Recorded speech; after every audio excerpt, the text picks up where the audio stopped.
Yeah, so that's a possible outcome, of course. So once you approach a student, it's possible that either they don't think they have a problem or they're not open to seeking support, and there can be many reasons for that.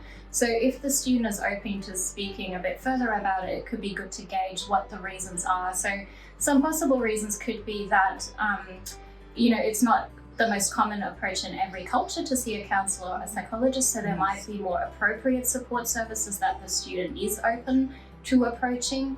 It could just be to do with stigma, for example, that they think there might be repercussions. So it can also be good to clarify to students, for example, that student counselling is confidential, that no one will find out that they have been here. Some people might be concerned that it costs money, so it can also be good to clarify that it's a free service. So it can be good to get a bit of a gauge what the concerns are of the student.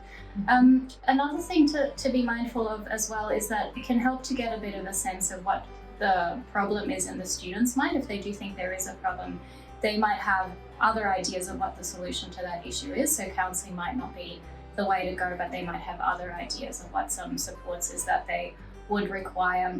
But if they still feel like they don't really want to reach out to any supports, one idea would be to just signal your openness to continue speaking to them, to genuinely show concern, and you could check if they're open to checking in a few weeks' time again.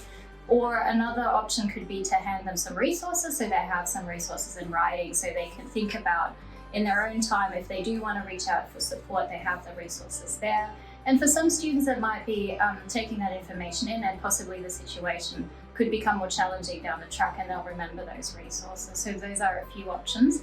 And one thing that we do recommend, if as a supervisor you're still really concerned about your student and they're not open to seeking support, you're very welcome to speak to our manager here at Student Counselling. And another option could also be to debrief to one of your colleagues to get a bit of a sense of what maybe other options might be to support that student in their situation.